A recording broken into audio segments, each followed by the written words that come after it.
Good afternoon. My name is Katarzyna Jagodzińska, and it's my great pleasure to be here with you today and to moderate the session Heritage-Led Social Innovation. The session consists of two presentations, and afterwards we would like to have a discussion with you. So I will ask three initial questions and let them be the guide for the presentations, and then perhaps for the discussion later. So how can we speak about the heritage and innovation? I mean, together in one sentence. What's the relation between heritage and innovation? In what ways can approach to heritage be innovative? And who can bring innovation to heritage?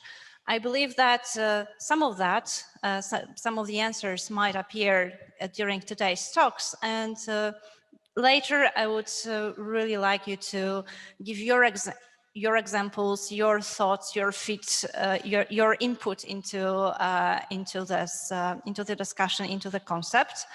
The session brings together two innovative frameworks of change makers working in the area of heritage. One is working in the area of museums and the other in the area of historic monuments.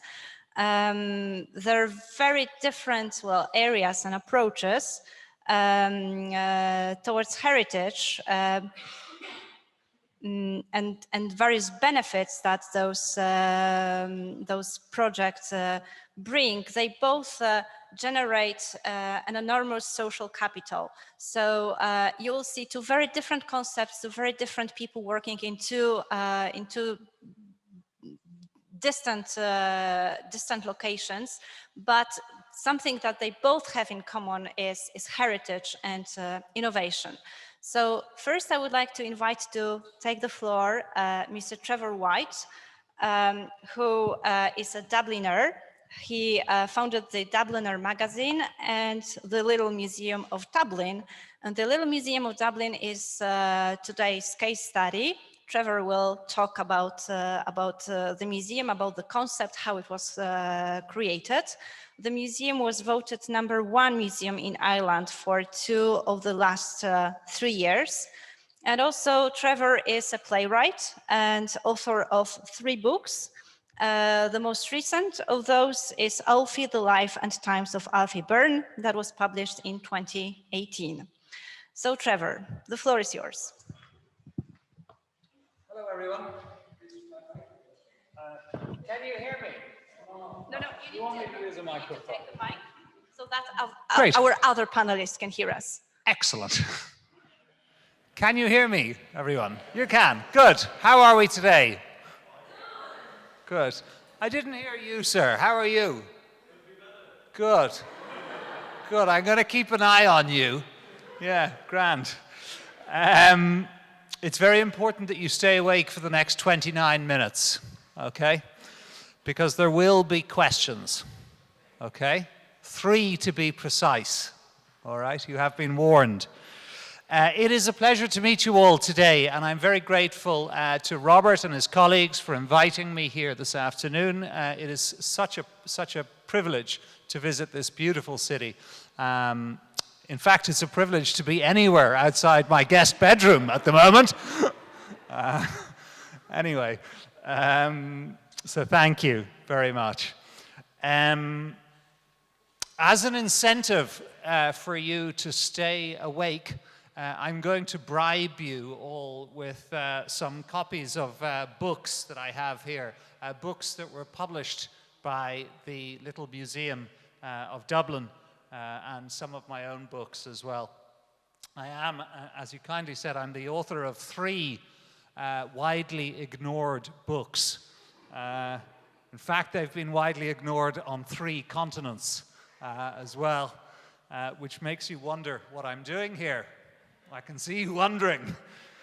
And I have to admit that when Robert invited me to participate in one of these expert sessions, The first thing my wife pointed out is that I know nothing about nothing.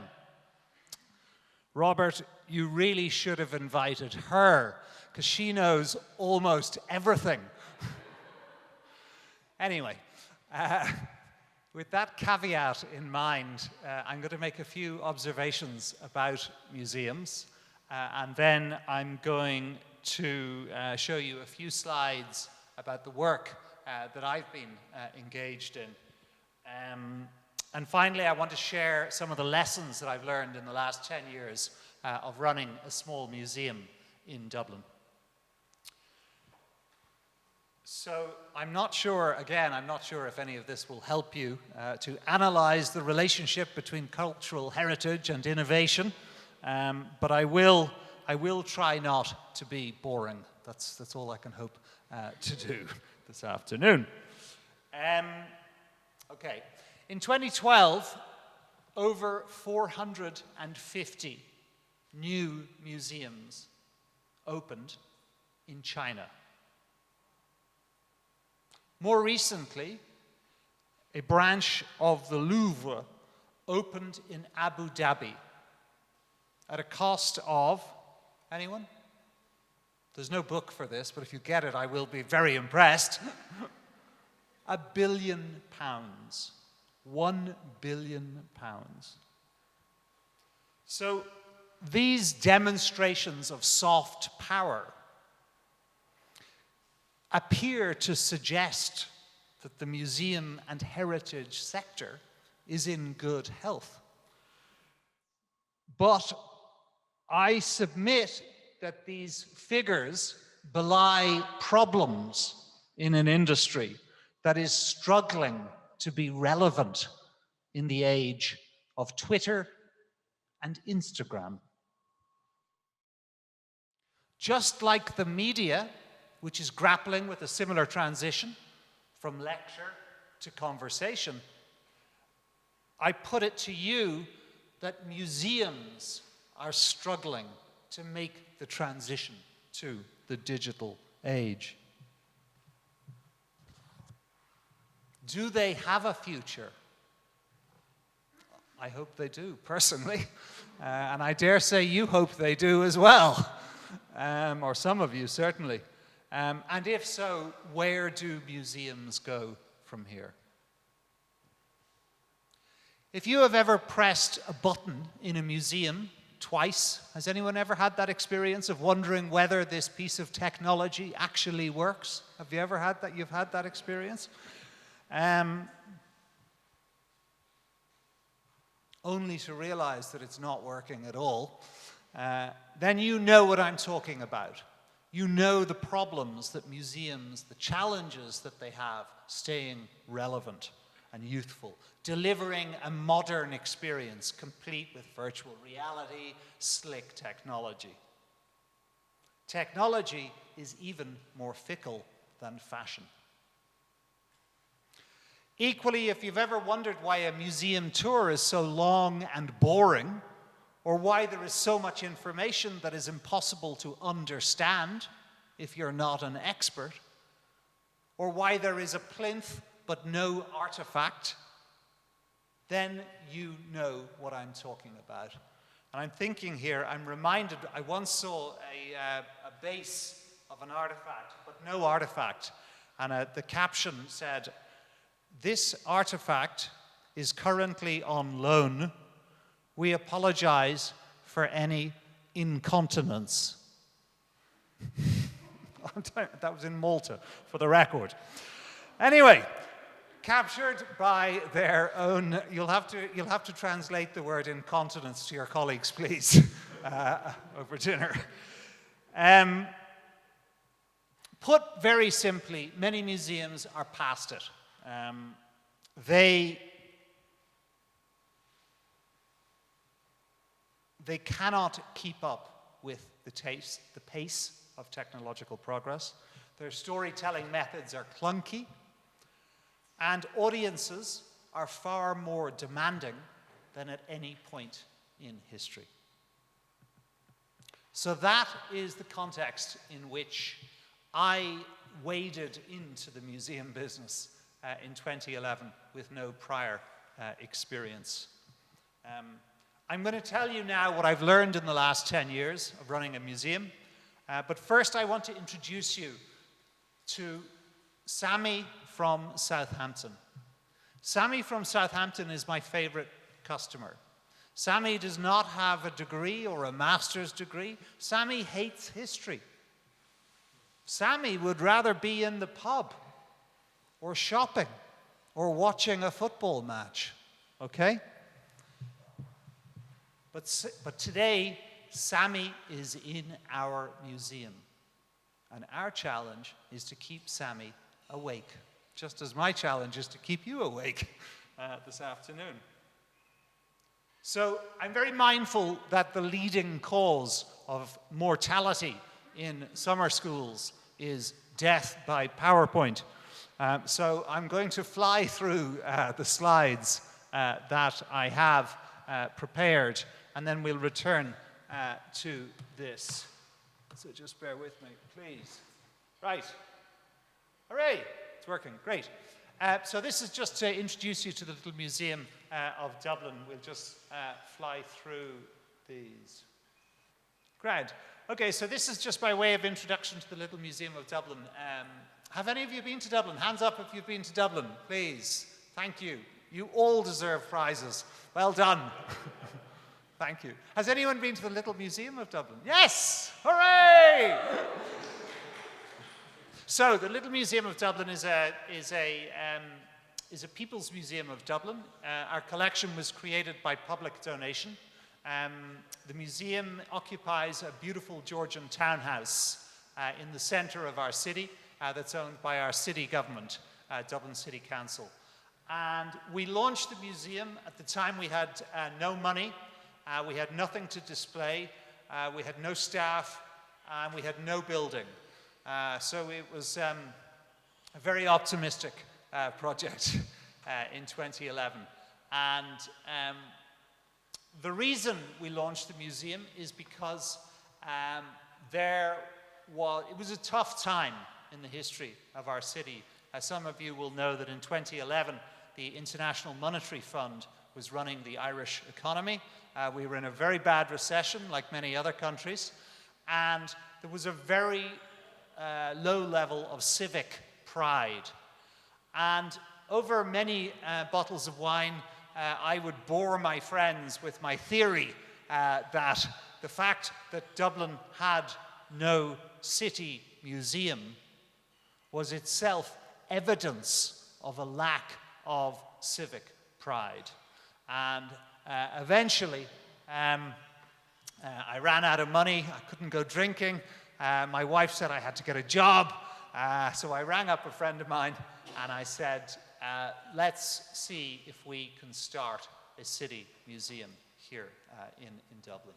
And 10 years later, I'm pleased to say we've grown very quickly, and it's been a terrific journey. We started with 25,000 visitors in our first year, and in 2019, our last full year of operation, we had over 120,000 visitors. So as I say, it's growing very quickly. We're going to move into a new home next year. We're moving from the building on the right to the building on the left. And this is our vision, very simply, to create the best small city museum in the world. Again, in terms of our mission, this is, believe it or not, these very short sentences are the product of about 12 months of intense debate. So they mean nothing to you, but every word in this sentence was fought for. To build awareness of Dublin, our mission is to build awareness of Dublin's history with stories, objects, and powerful shared experiences in a world-class city museum. This is the front room and the first floor of the building that we occupy. As you see, a very handsome Georgian townhouse. This is just pictures of kids, people enjoying tours. This is downstairs, our ground floor. people going on a guided tour. Everybody who visits the museum comes on a guided tour, and that's really what makes it a kind of a special experience, I suppose. Events, just flying through. Great. That's it. That wasn't too bad, was it? Great. All right.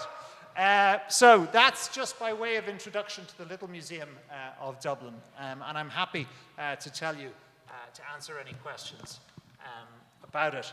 But what I want to do, let's just see, flying through the slides, which I've done. Yes. I want to give this person, I want to give you, first of all, I was just a bit worried about this man at the start. I want to give him a special prize for surviving the slides. Thank you. Well done. Great. Great. Good. Now,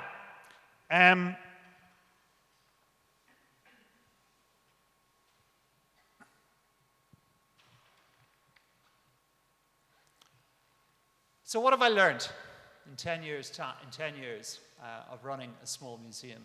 The first thing I've learned is that you don't do it on your own. It's a very collaborative process building a museum. My colleague Simon and myself, when we came up with the idea, we thought we'll just railroad this through.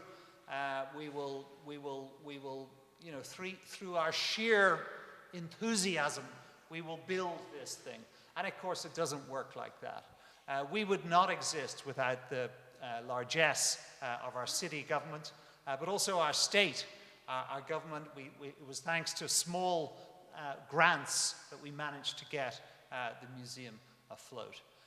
And frankly, the only way we kept the doors open is because we charged an admission price at the doors. And that admission, that footfall revenue, is enormously important for a small cultural institution, as many of you will know.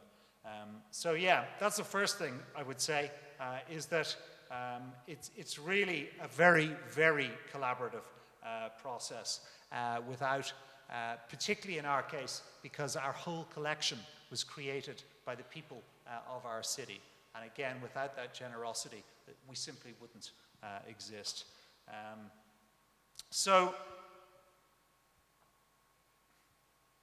Sorry, I keep losing my place here. Again, technology, I curse it. So, when you're begging people for help all the time, as we did for the first few years, it certainly helps to believe in the value of what you're doing. But it also helps to be, in biblical language, what they call a foolish virgin. A foolish virgin is someone who's very enthusiastic but has absolutely no experience. Because if we'd known how hard it would be to create a community of stakeholders, I would probably be working in a pub today instead of running this museum. It really does take a huge collective effort to get a cultural institution off the ground. So,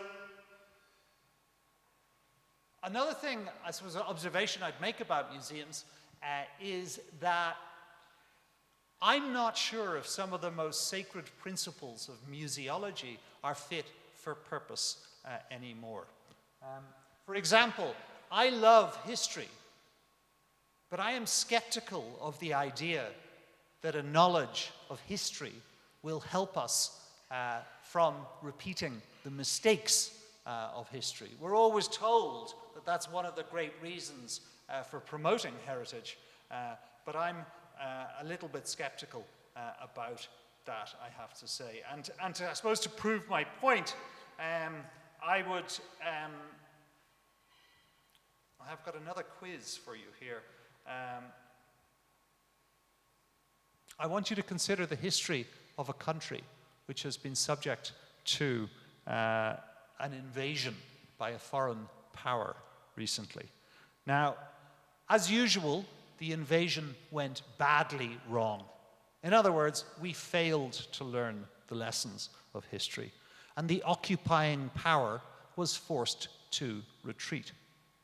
Does anyone know the country I'm talking about? Yes? Afghanistan! Congratulations! He didn't even need it. I'm giving you one of my all-time favorite booklets. Well done. Well done. Thank you very much. Well done. Well done. Yes. As this gentleman knows all too well, a knowledge of history does not preclude us repeating the mistakes of the past. Afghanistan has been invaded by the Mongols, by the Persians, by the Arabs, by the British, twice. Are there any Brits in the audience, incidentally? Yes. Oh, you poor thing. You're in for a terrible ribbing. And, of course, by the Americans most recently. Anyway, I just make that point really to illustrate that remembering the past is not necessarily a reason for imagining that we will not repeat its mistakes. So now I just want to go through the 3 H's, and I'm mindful that time is against us. I probably have about, how long do I have? 6 minutes. What? I'm only in the introduction. This is horrifying. Anyway, okay, all right.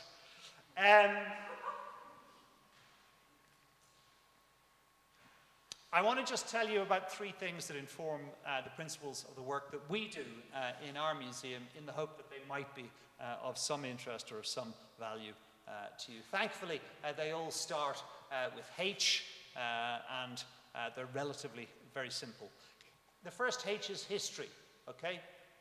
History is our subject, and thankfully Dublin is full of it, but everywhere is full of it. And of course, it's easy for us as museum professionals to get obsessed with history and to think, oh, it's really the most important thing. But in privileging history, I think we should acknowledge that many people don't like history at all. And again, I bring you back to Sammy from Southampton, okay? Sammy from Southampton does not want to be in your museum. And our challenge is to keep Sammy entertained and to delight Sammy. And crucially, to send Sammy out to write a very nice review on TripAdvisor, the wretched TripAdvisor. The second H in our work is hospitality.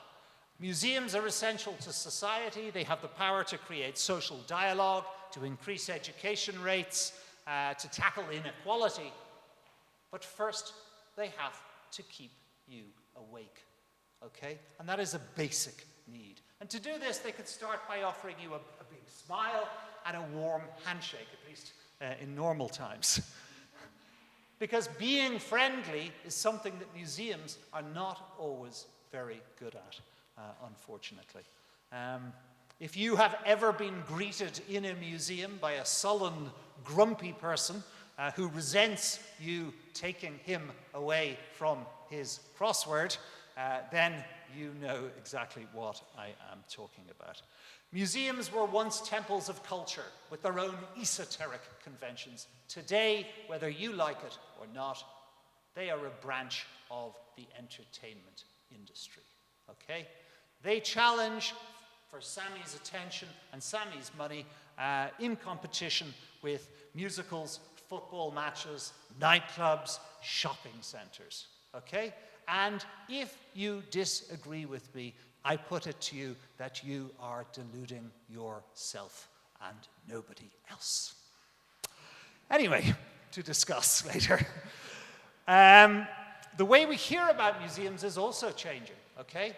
TripAdvisor, I mentioned it a moment ago, it is a curse. I hate TripAdvisor. And yet the very first thing that I do every morning is turn to my wife's smartphone, take it out of her hands, and say, darling, I need to check my TripAdvisor reviews every single morning, okay? And whatever you think of TripAdvisor, it is a good barometer of how you did yesterday. Again, whether you like it or not. The third H in our case is humor, and again, I'm conscious of time, so I'm flying through. And I mean, in our case, I mean the salty humor of Dublin itself, but also the gift of the gab, the penchant for storytelling and for drama. The same thing that makes, as those of you who have been to Dublin will know, the same thing that makes such a night in a Dublin pub such a unique and memorable experience. Performance and conversation are crucial to what we do in our country, and as such we feel an obligation to embody that tradition within the museum itself. So for me, a good day is when an elderly Dubliner interrupts a guided tour to sing a song, or when somebody interrupts a tour guide to say, oh, no, it wasn't like that at all. I remember that day and it was like this. It wasn't like that.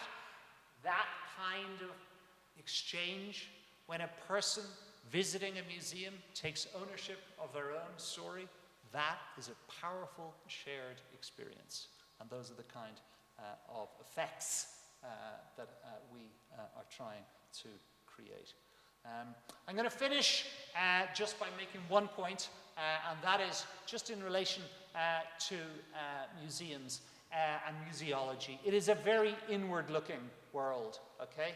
We are very self-referential within this business. But I submit that if you're looking for inspiration in terms of creating a really world-class cultural experience, then look outside museums, okay? I'm going to give you three very simple examples. The first is Noma. Anyone ever heard of Noma restaurants? Noma in Copenhagen? Yes? Have you? Pardon me? René Redzepi. Yes, indeed. Now, for my honeymoon, we decided to go to Copenhagen just to eat in that restaurant. I'm lying, of course. Actually, it was my wife decided, but I decided to join her. Now, you might think it's strange that we went to visit Copenhagen on our honeymoon just to meet another man. But this was no ordinary man.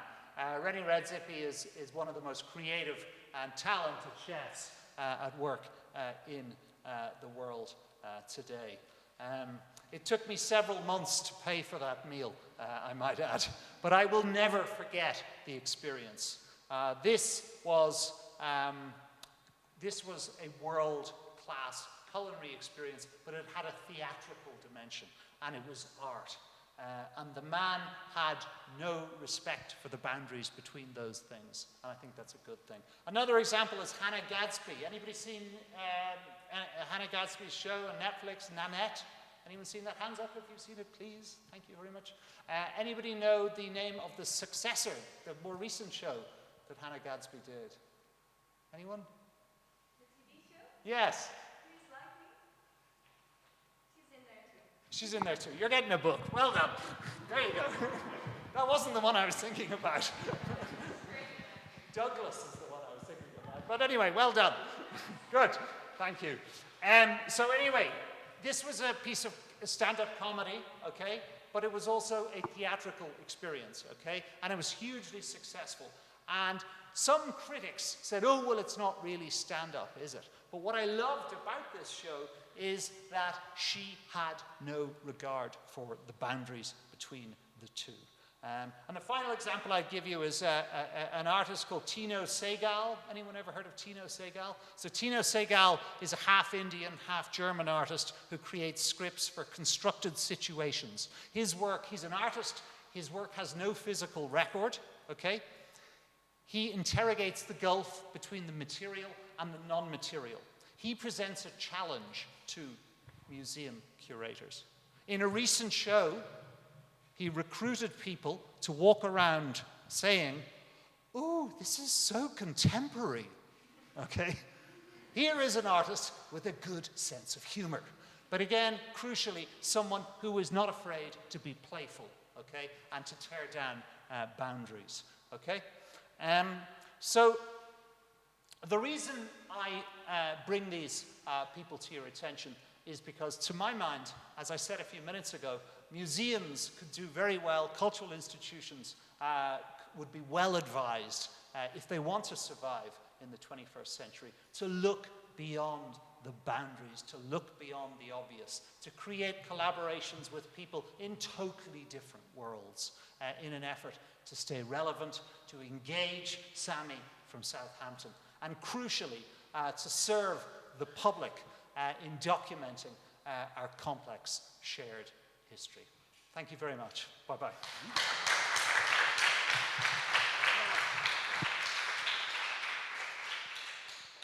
Thank you very much, Trevor, for this amazing and entertaining talk.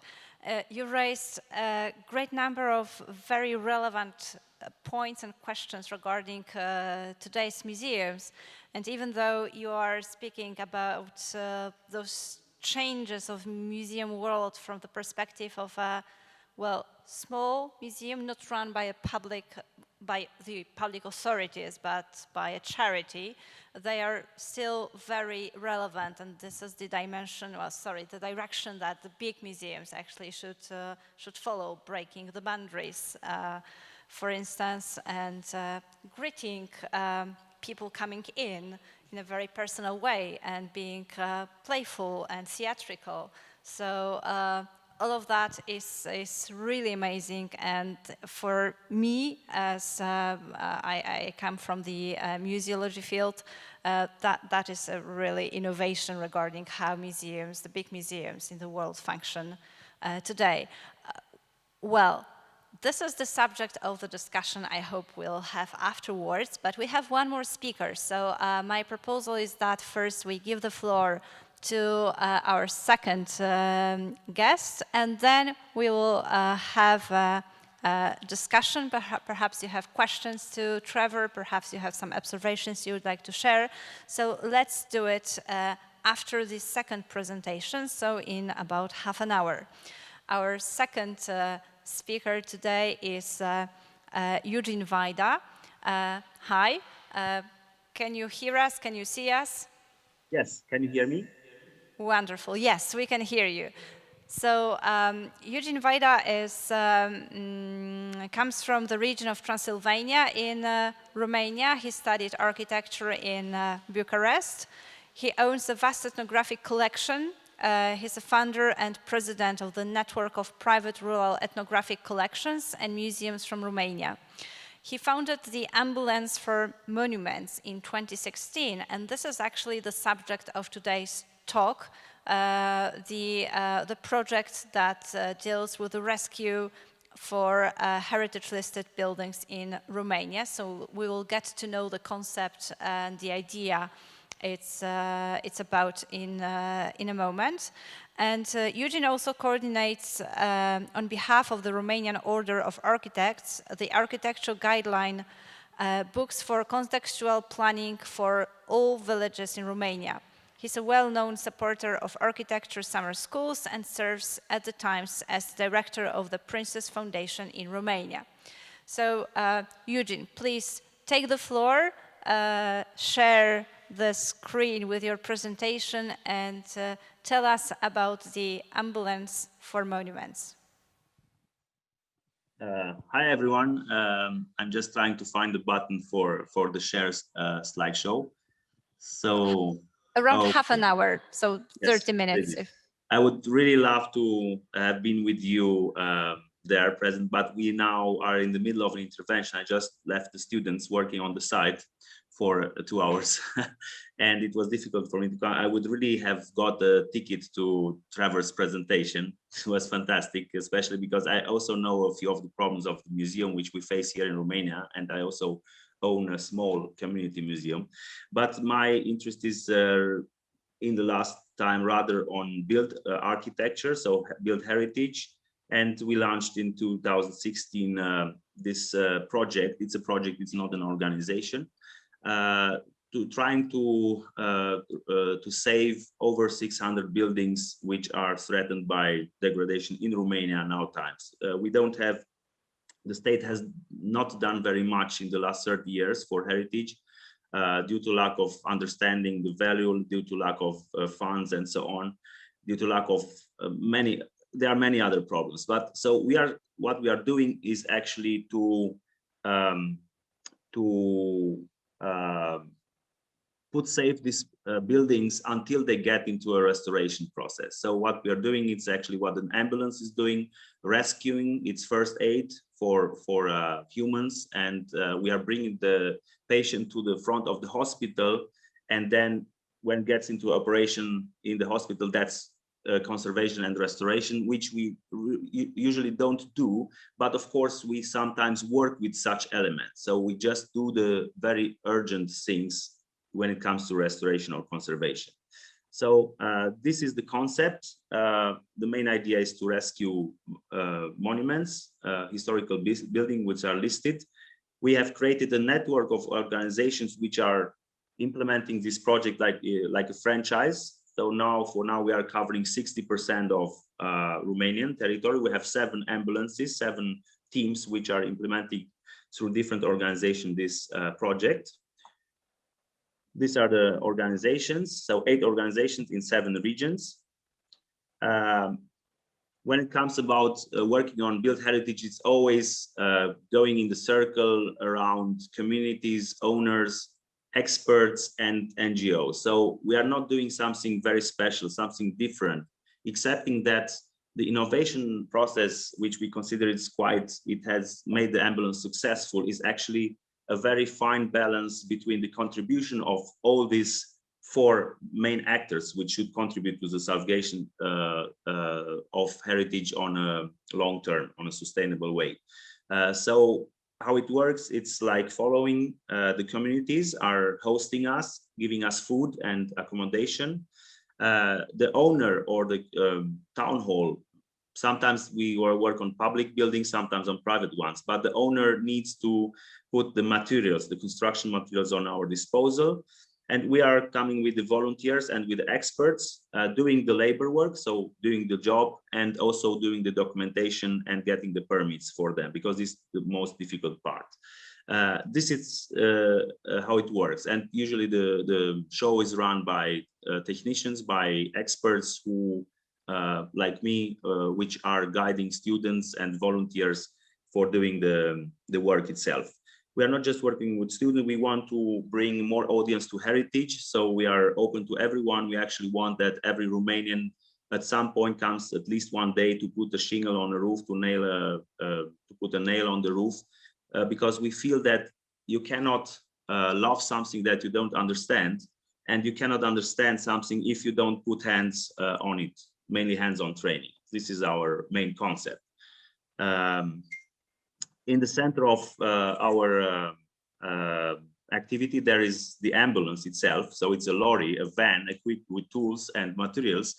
We have 7 vans, and usually volunteers are driving it. It's very fun for them. It's a very open project. We are very open to different suggestions from them. This is how it looks like. We also have different equipment, which we put in a story room. This is one of our meetings where you can see the lorries and volunteers, and often we work with also on churches, because half of the monuments in Romania, they are churches. So we need to work closely with the priests, with the mayors, with the communities. Our main supporter and unofficial patron of the project is His Royal Highness the Prince of Wales, which believed from the beginning in our project and supported it very strongly. He gets in touch with every intervention with us. He knows a lot about Romanian history and Romanian heritage. He loves it a lot. He's coming each year on holiday to visit us on the site. What are the goals of the ambulance, actually? Beside the safeguarding of historical buildings, which is very obvious that we started from here, we realized soon that we cannot make it sustainable if we don't act and we don't address the problems in a larger scale, like the other next 4 goals. Education. This is actually the main role of the ambulance lately, to get the practical things for the students, because they don't learn it often in school. And we are lucky that in Romania, also volunteers and students can still work on on listed buildings, which is not very likely in other countries where you have a lot of experts. So we can do this, and it's very good that we are raising now a lot of future experts on buildings. We have the engagement of communities. Like I said, they are hosting us, they're giving us food, they or sometimes give us tools, they explain about the local techniques. They are doing also fundraising sometimes. We have examples where all the community members have donated for the shingles, for the church, or for other stuff. And then on the first, we have the revival of local traditional crafts, and sometimes also emergent craft. We use emergent crafts too, but the most threatened craft is the traditional one. So when we discover there's an important craft or a special craft, we use it in our, and we give a space to craftsmen to express themselves, getting a little back as architects from the decision, and creating a frame where craftsmen can, or local craftsmen can express themselves. Then we have on 5th, we have the rising of philanthropy and volunteering in Romania. And we also invite politicians, public policy makers, mayors, priests, and so on, getting on the roof and to help us to save these monuments. We lately had the Vice Prime Minister getting on the top of the roof, putting some tiles there. And I think this is how we can make them to understand the importance of their decision, and we need to educate them too. So first of all, a few examples: safeguarding listed buildings. We had quite a lot of examples where owners just put an insulation on the roof so it doesn't rain inside, and other organizations, and at some point after 10-15 years it just started, the roof started degrading because of this insulations, and they got really damaged. We learned something out of this, and we even if it's an emergency intervention, we prefer to do a job which is for a long term and which has also the educational process. So we usually use conservation and restoration methods on the roof. We usually do put a good hat and give a good shoe, give good shoes to historical buildings. This is what they actually need. Hoping that, of course, in a few decades, there will be more awareness raising and people will really start taking care of these buildings.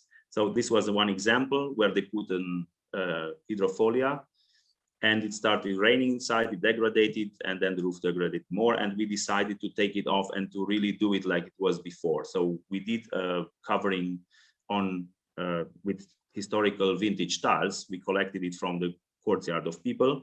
We put them on the roof.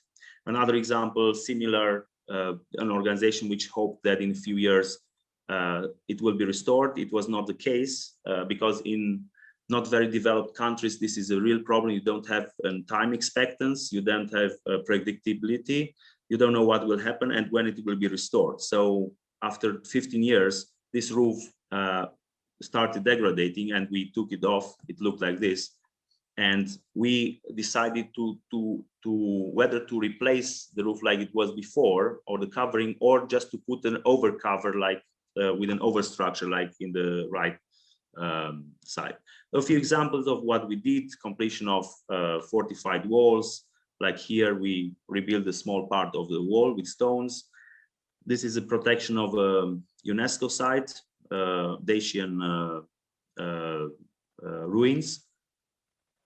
We replaced the old ones, which was not working. This is also a church which is on the tentative list of UNESCO. Shingles on the roof, tiles on the roof, just a few examples. Also, this is a fortified house from southern Romania. It has, we did the roof, we chopped the whole structure in a traditional technique with axes and so on. So this was the old covering, which was blown by the wind, and we decided that we don't want to go this through again. And we did really something that you could partially call restoration. A few other images. Second goal is education through hands-on training.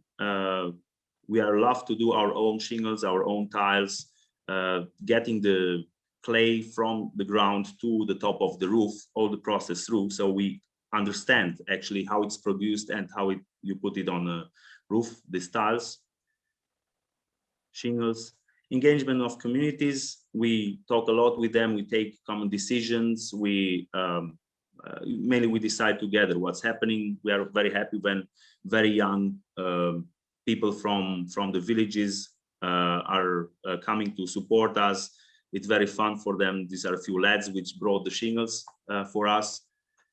We usually eat in these very remote places, traditional houses, sometimes not. It depends on the community. We mainly work in the rural part of Romania, where heritage was neglected very highly. We also have 1 or 2 days where we invite the children to see what we are doing, to tell them a little bit history about the monument, and especially to tell them that the building is not belonging to the priest or to the mayor or to anyone in the community, but it's mainly there.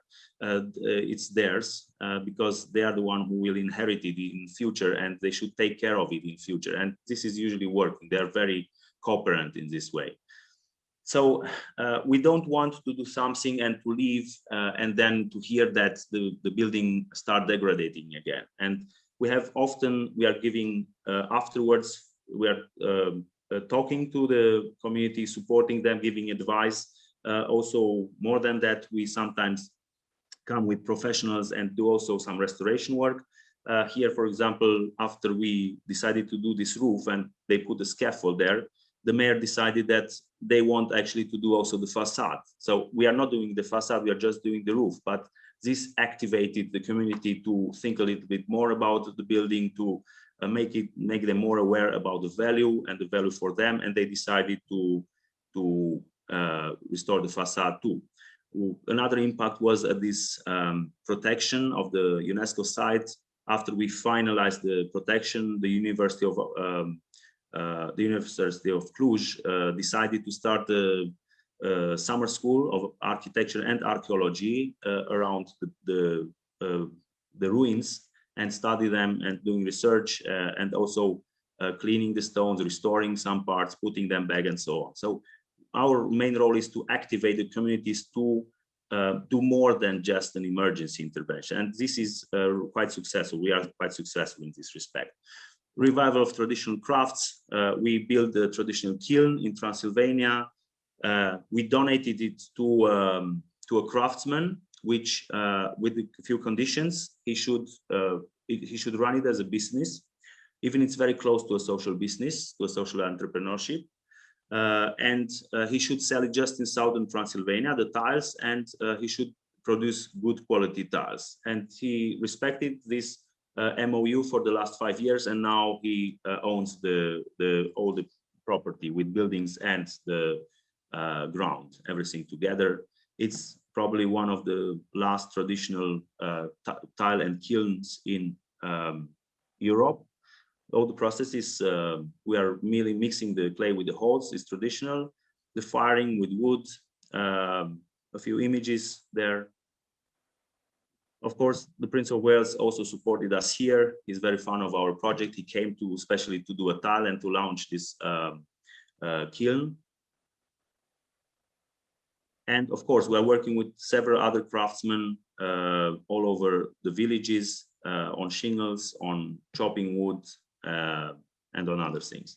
So raising philanthropy and volunteering, this is very easy to do sometimes, but you need time for this. It's very time consuming. So sometimes it's lacking in our activity because we prefer to save heritage as trying to do some events which are very time consuming. We are not many people. We are mainly working like a franchise. We are just 3 people in the organization, but all the other organizations, they have their own. So in totally, we are over 50 experts which are running the ambulance in Romania on a voluntary basis. Usually when we intervene there, we make a table with some headlines. Sometimes it's so it can be about using local resources. We also consider the impact on environment. We think about upcycling and recycling. Of course, we are also working with the community, and then our activities have also an educational component. And of course, we are thinking also about the cost. So when we start an intervention, we are doing this table, and we are thinking which is the most opportunity on it. Of course, if it's to replace a rotten beam, you cannot both use an old beam from the neighbor or chop it from the wood or bring it from the wood, because you cannot do two beams. So sometimes you need to have an intuition to see which is the biggest opportunity, and then we are consider this as vectors, and then trying to do as much as possible from the other directions, but having in the center this one or two vectors. This is our approach. And a few examples, two examples, and then I'm finishing. This is an intervention in the village of Breb, Maramureș, northern part of Romania, a wooden church which the community wanted to save. And we were very pleased to see that there are quite many craftsmen in that village which know how to do shingles and how to nail them on the roof. And also young ones, these are the younger ones. There are several teams of young craftsmen and several of older ones. These are the older ones. Which actually they were the ones which put the shingles on the roof 40 years ago, and now the newer generation wanted to replace it. Here they worked together with us on the roof. They were very engaged. We did everything local. We bought the wood local. We did the shingles with the craftsmen. We nailed them on the roof. We were happy that also the priest came to help. Here we did also some tools with the local blacksmith. And also a good relation with the old women, which came to take the old shingles to put them on, to use them as for the firing, for starting the fire. The older generation, there was actually competition and a disagreement about how you should put the shingles, if you should put them vertical like the older style or horizontal like the newer generation want to do it.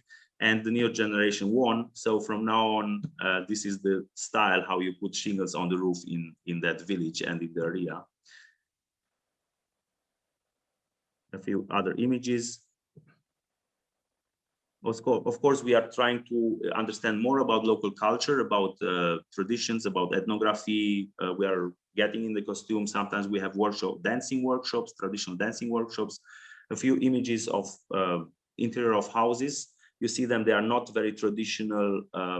Even if the mentality is traditional, they are working abroad in Germany, in Spain, they're coming back with new ideas and they are changing their interior. Of course, we as architects try to give them another direction, but this is it for now. It's very interesting for anthropologists. For architects, it's a little bit more complicated to convince them to keep also the old houses beneath the church. A few other images. This is the church at the end, and we were happy that they start doing events around the church. They are very proud of their church. And the last example, a wooden church from Brustur, another nice community. We made a concert for the community and everyone donated, every person from the community for the church. These are the volunteers and the ambulance. A few images. These are the craftsmen, young craftsmen. We are very happy when we bring in our projects younger craftsmen, and we are working with 20 of them. This is a very difficult to do this edge, to put shingles one in the other on an edge, which is high professional for craftsmen, and volunteers are very proud when they can learn this and to do it. We also try to discover local gastronomy, traditional food, to taste it and to have a new experience, also this. And sometimes we, like I said, we also have dancing evenings and music events with the community, which makes them more engaged in our project. This is how the church looked like at the end. And now the last slide show what the ambulance meant for the last 5 years when we started is that we worked with over 350 volunteers, mainly students. We have done 55 interventions and several exhibitions, but what I'm happy is that also the universities joined. All the universities of architecture in Romania are part of partnering this project, and 7 NGOs took it over and implemented in Romania. And our next step is to go outside, to go abroad, to extend it in other countries, which have in the next 5 years, of course, not immediately now, which have the same problems, because we feel it's not just about abandonment of monuments, is not just about economic wealth grow, but it's rather about being conscious about the value of your cultural identity. And this is lacking mostly in the rural part all over Europe. We also had requests from England, from the Czech Republic, from Albania. So no matter of how developed the countries are, it's always the same problems. It's this lacking of realizing your being proud of your roots and self-esteem. So thank you very much. I'm really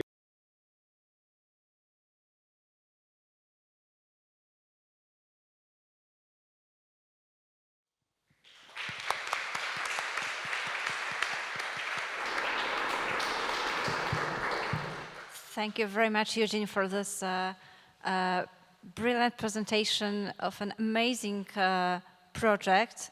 Now I would like to open the floor for questions, for discussion, for your thoughts, and maybe if thanks a lot.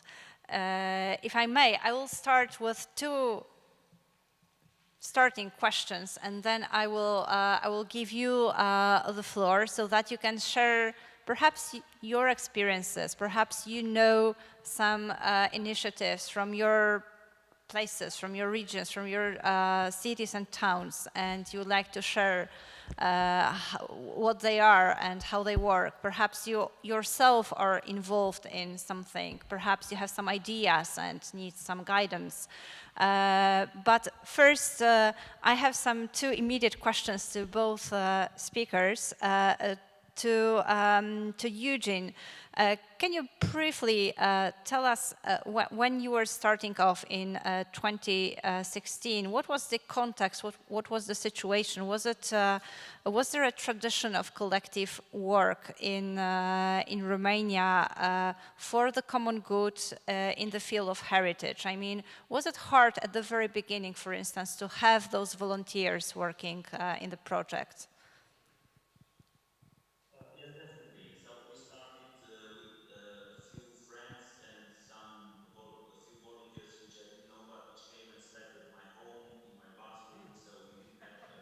funding. We just bought a lorry with some money that was left, and we did small interventions. And after, in the next 3 years, it was quite difficult to extend the project because civil society was not really prepared, didn't understand too much heritage's value. And but we were very lucky when there was a social movement around the Roșia Montană. Maybe you heard about this.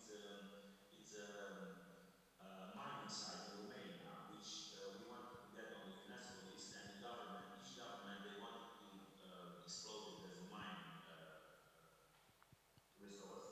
And it was always a fight between civil society and the government. And now it seems in the last 5 years, the civil society won this game, let's say, and made people more aware. So we have the contribution of making heritage more known just in the last 2 or in the last year, actually, when we also won some prizes, international prizes.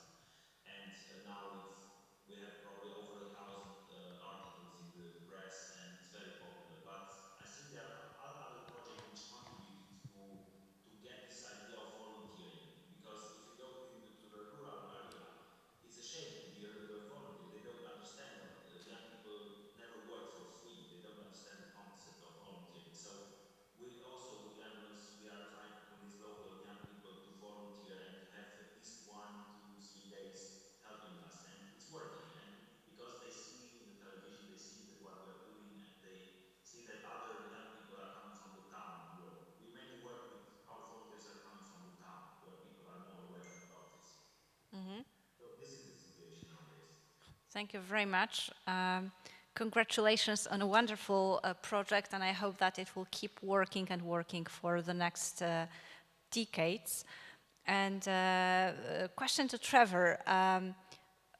When you were saying about looking beyond the boundaries for museums to stay relevant, to stay engaged with people, and knowing that your museum is not publicly, funded, meaning that it's a charity, I was wondering what benefits actually come together with this organizational structure. What are the benefits in being a charity instead of being a publicly funded institution in terms of being a museum, no matter if it's small or not?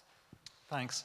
I want to just start by paying tribute to Eugen and the extraordinary work that you're doing.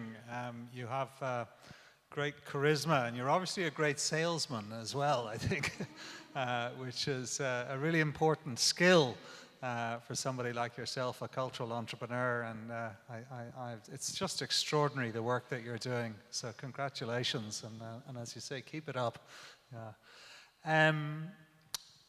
Just to answer your question, we are publicly funded in that the building that we're in our rent is subsidized by our city government, and our Department of Culture make a contribution to our work. But we are independent, as you say, because we're a charity. And frankly, I think we're in a very fortunate position. I think we're lucky in that we can move quite quickly. You know, we can be nimble. You know, because we're a private organization, we can move quite quickly. But we also enjoy some state support. Not enough to get fat and lazy, unfortunately, but enough certainly to help us to turn the lights on, and that's really important. So as I say, we're in a very lucky position. Yeah. So it seems that the structure actually benefits the outcome. I think it does. I think it does, because we're obliged to be creative and to move quickly and to think commercially as well. Because if we put a temporary exhibition on and, you know, people don't want to see it, then, you know, there's a direct hit there. There's a penalty, you know, for bad thinking. Sure. Thank you very much. Whenever in Dublin, I will definitely come and visit. I was in Dublin 24 years ago, so your museum was not there. But I hope to be able to visit and experience this theatrical energy and environment in the new building. Guys, now let's open the floor, and please share your thoughts.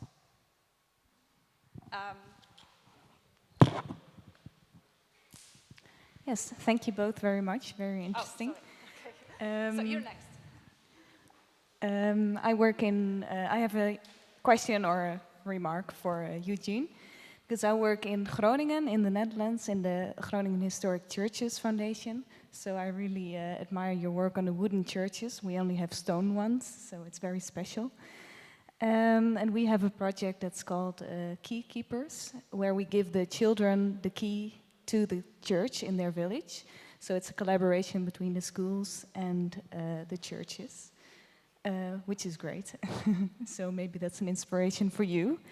And I was wondering, how did the children react that were coming to visit the site? And one other question also, I was wondering, do you go to a church or to a site on request, or do you choose one? Well, thank you. Try to be quick and efficient on the question. So we are, at the beginning, we were identifying the buildings which were in need, and we are trying to convince the community. But lately, in the last 2 years, we have a lot of requests, and they know exactly how we work. They just call us and say, we need 20,000 shillings, we have the money for it, we can organize food to be put to the school at your disposal to stay there. Just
Thank you.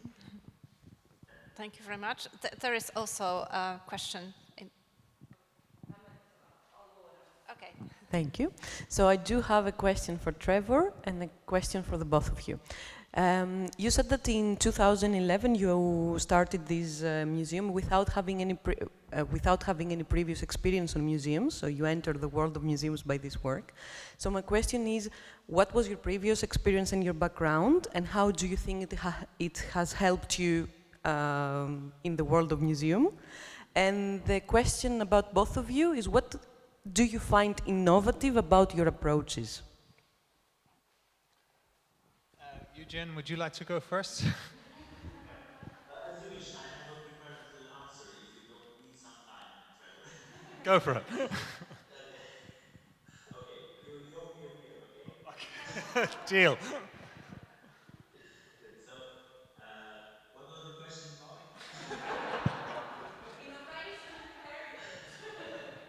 Okay, so our second innovative process of ours is actually that we see buildings as human bodies, like I said, and we imported the way of working from medicine to heritage.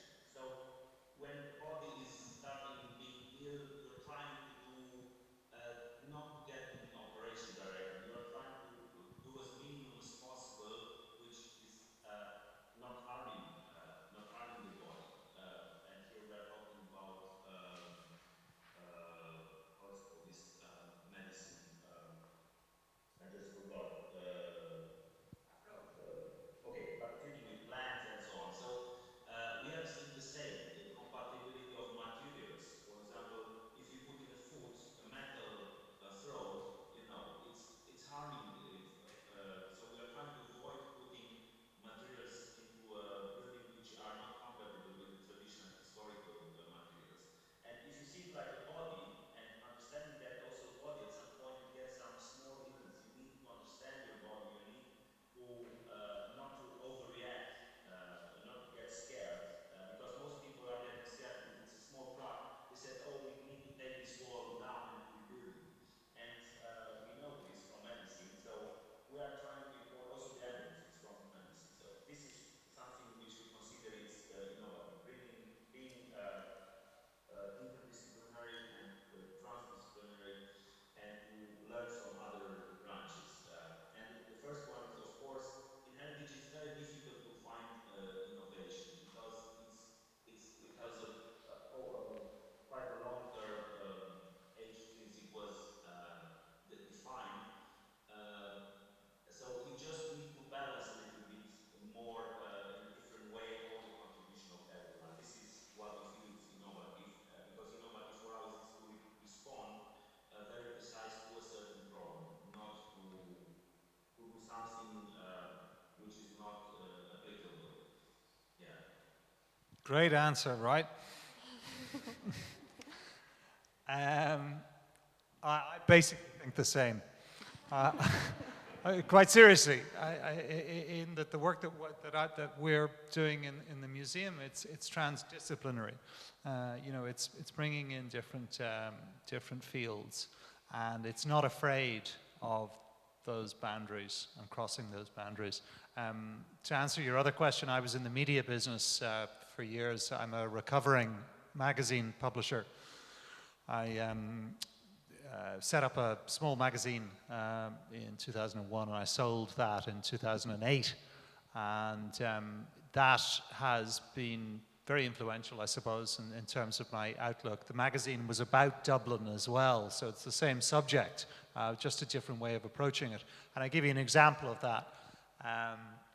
There's a man called Graydon Carter, who some of you will have heard of, who's a legendary editor of Vanity Fair magazine. Vanity Fair, you know? Sure. And he was once asked the secret of a great magazine article. And he said a great magazine article has three things, okay? It has access, okay? Privileged access. It has narrative, okay? In other words, great storytelling. And it has disclosure, okay? Which basically means new information, all right? And it strikes me that those are precisely the same components of a great museum exhibition. So I don't know if that answers your question, but okay, thanks. Thank Hello. you. Can we keep, yeah. Sorry, but she was the first. Are we just not letting the English speak at all? Is that it? Okay, I promise I'll be really short. First of all, I'd like to applaud both of you, and Eugen, really nice to see Romanian faces here. So I'd like to start with Trevor. You said that just knowing history doesn't prevent us from repeating past mistakes. But what does? Jeepers. I don't know. I honestly don't know. I don't. I fear that we are doomed to repeat the same mistakes. You know, I mean, let's be honest, we're not, when you put all of our intelligence together, how smart are we? You know, look at global warming. You know, we have this really profound challenges as a species. Do we learn from history? Definitely not. Are we capable of saving ourselves? I hope so. Is that too honest an answer? I don't mean to be depressing, I'm sorry, but I'm just not sure that we do learn from history. Okay, that's one perspective, thank you.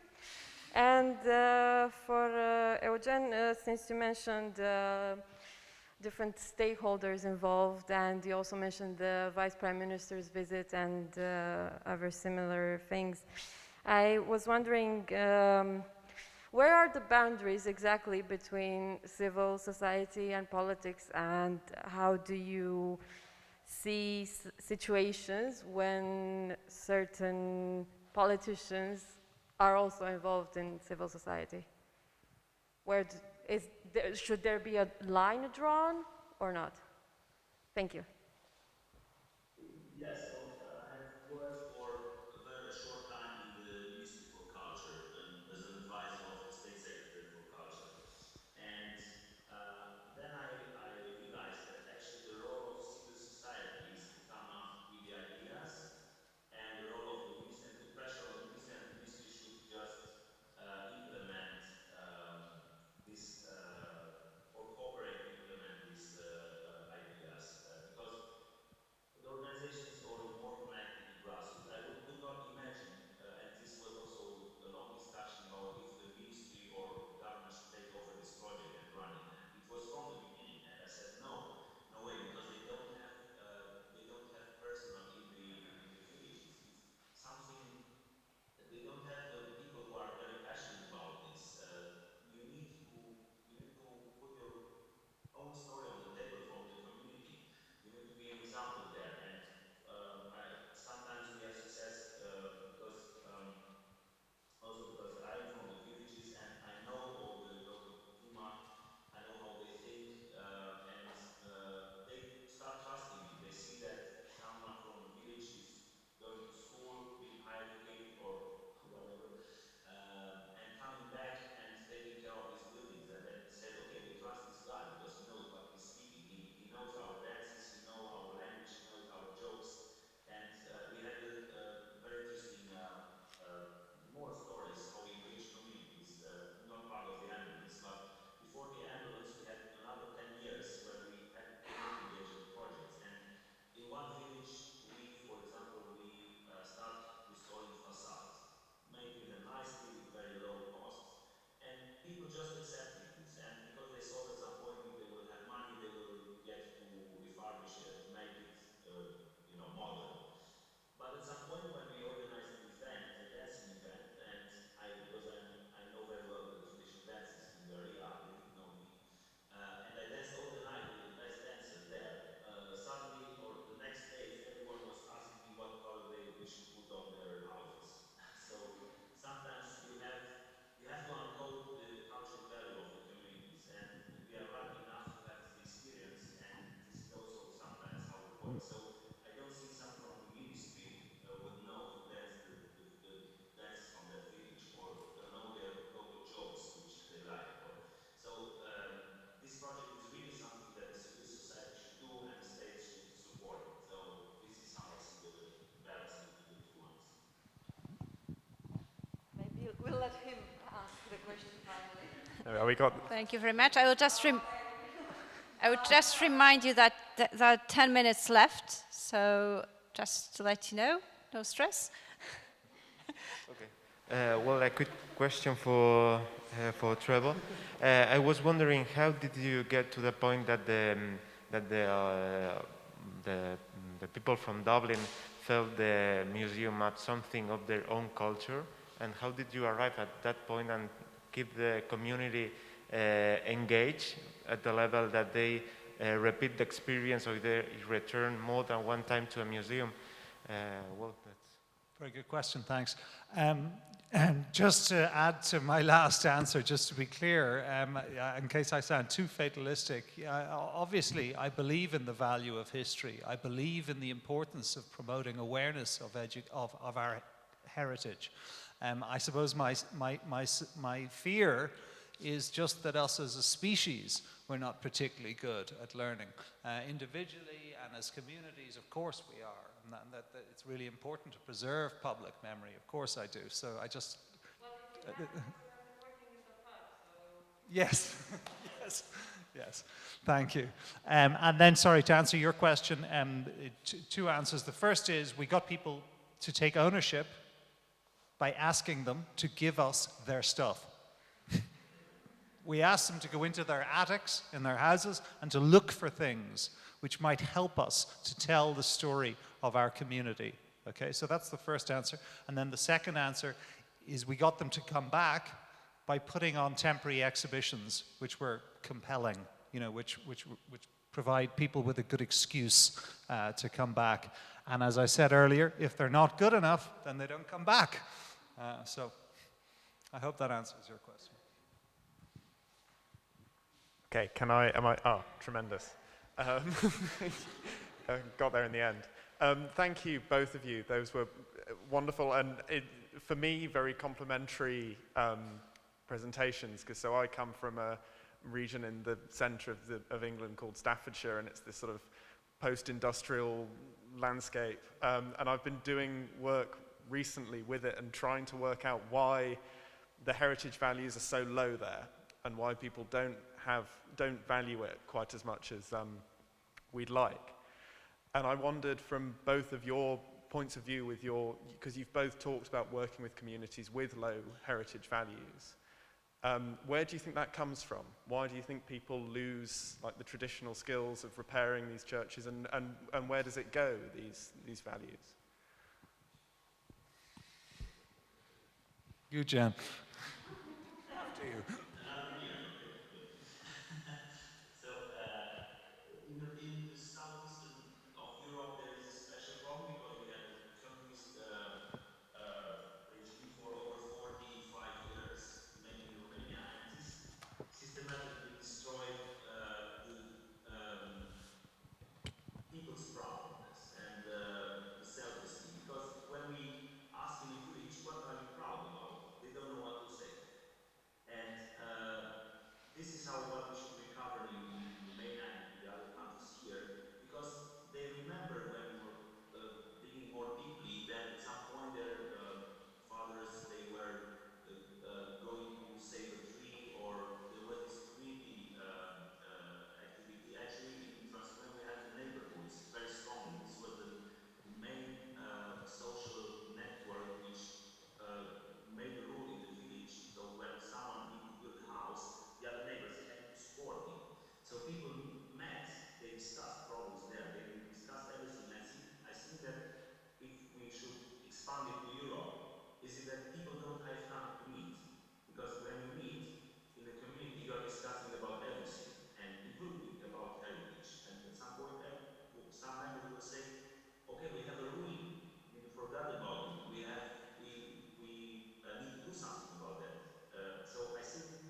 I might just to add to that, I think that's very well put, Eugen. But just to say that, you know, the problem that you identify in your question, it's a really profound issue. I mean, it has various terms. You might call it a deficit in social capital, or civic pride, or pride of place. I used to be amazed by the fact that where I come from, there's more civic pride within the working class than there is among the middle classes.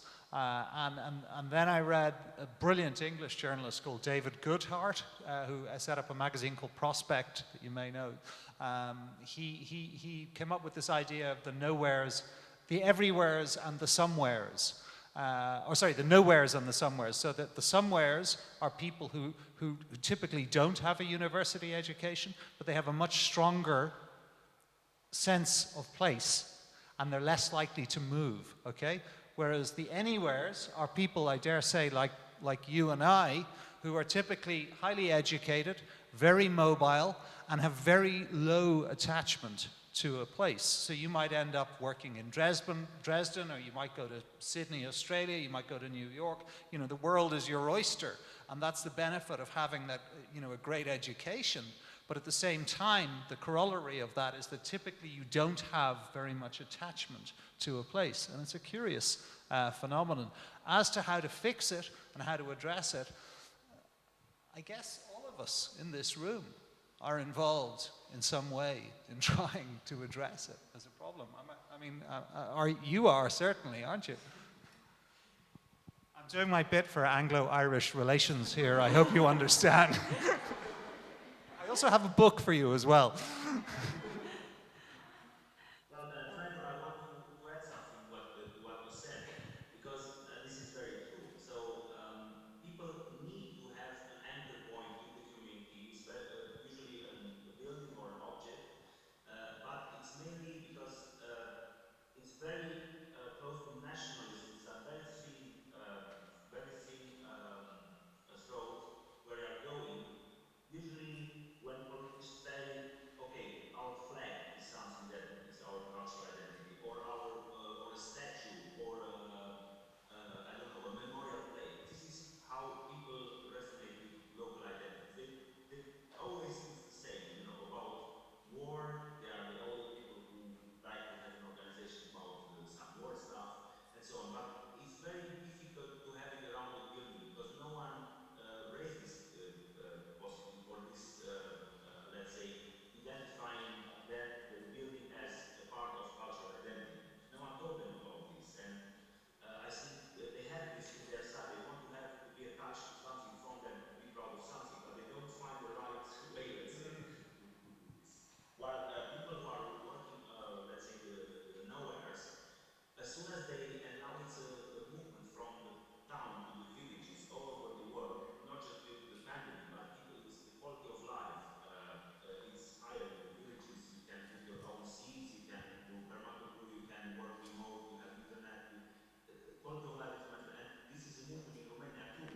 So as soon as these young people from the town go to the village, buying a house there, they immediately start asking about a monument there, a heritage. And they are, we identify that if it's around 5-6 families which are coming in the village, that's the balancing the mental, The tipping point. and the paradigm up to the right thing. So they are educated people. As soon as they find the right place to be there, they assume heritage, and then the community starting assuming too. Okay. Thank you very much. Yes, please. My question will be maybe a little bit similar, and I got some replies from you a while before, but my question was about the long-term results of your social innovations, because you said that there was no museum in Dublin. That means that people that had not enough proud of being Dubliners. Eugene also said that you believe in the long-term educational program, which is a result also of what you are doing at the moment. So how does it work, and how do you suppose it will be in a few years? Will you fulfill those results that you mentioned at the beginning as an important part of the activity? So just very briefly, civic pride is notoriously difficult to calculate, to measure. The easiest way to make the argument with policymakers and with funders is by making the economic argument. And there is a lot of evidence emerging. The most obvious is a huge exercise that Gallup did in the United States, where they discovered that in 50 communities, they surveyed these 50 communities over a 15 or 20-year period, and the communities which had much higher levels of what they called social attachment, which is basically the stuff we're talking about here, pride of place, civic pride, social capital. The communities with much higher levels came out of recession much quicker. So there is demonstrable evidence that it works. But, you know, to be perfectly honest, after a glass of wine, am I happy with that argument? Not really. No, because I don't think it should just be about the economic benefit. I think there are huge social and cultural benefits that are difficult to measure. You know, I admit it, but it doesn't make them less important. But you can observe them. You can certainly observe them, indeed. Do we have any more voices, any more questions? Yes, please. I have a question to you. It's asking, does the construction industry feel threatened for your work because you work on public buildings, and the public procurement doesn't give the jobs then to construction companies, but then to an NGO? This is the first question. And the checkups of the conservation offices after the work is done, are they very rigid? Do they check up rigidly your work, or it's more easygoing, or well-established relationships so far? So this was for me. Yeah. Okay. So due to European funds, in Romania,